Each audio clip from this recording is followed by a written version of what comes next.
اب سوال یہ ہے کہ ان لاپتہ افراد کے منظر عام اور رہائی میں کس کا کردار اہم ہے؟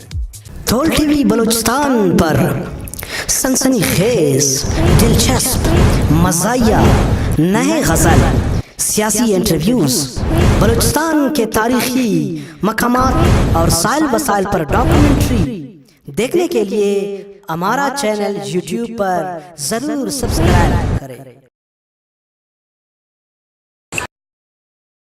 اور ہاں، ویڈیو دیکھنے سے پہلے سائڈ میں گھنٹی کے نشان پر ضرور انگوٹھا لگائیں۔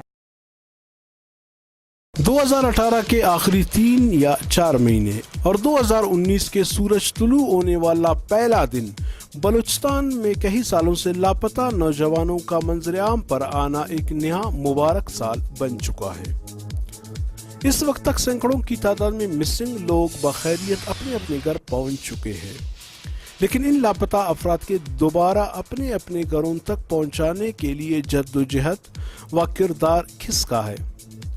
سوشل میڈیا پہ اس وقت کئی نامی گرامی لوگوں کا نام چل رہا ہے۔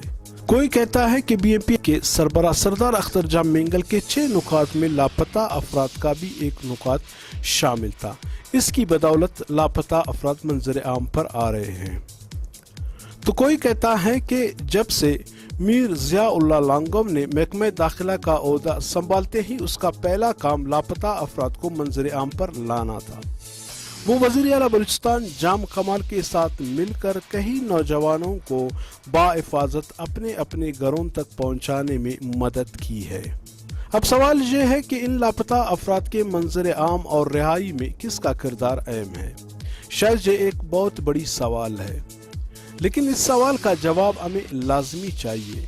کریڈٹ دینے سے پہلے میں صرف اتنا جانتا ہوں، سردار اختر جان مینگل ہو یا ضیاء اللہ لانگو اور جام کمال صاحب ہو یا کچھ دیگر نواب سردار میر معتبر یا چاہے جو بھی ہو، کئی ماؤں کے لخت جگر، کئی والدین کے بڑھاپے کی سہارا، کئی بہنوں کے بھائی اور کئی بچوں کے والد اگر اپنے اپنے گھر پہنچ چکے ہیں، یہ ایک خوشی کی بات ہے۔ یہ نیک عمل جو بھی کر رہا ہے اچھا کر رہا ہے۔ اس سے کئی گھروں میں دوبارہ خوشی آ چکا ہے۔ اللہ پاک مزید اس کو اس نیک کام میں توفیق عطا فرمائے۔ آمین ثم آمین۔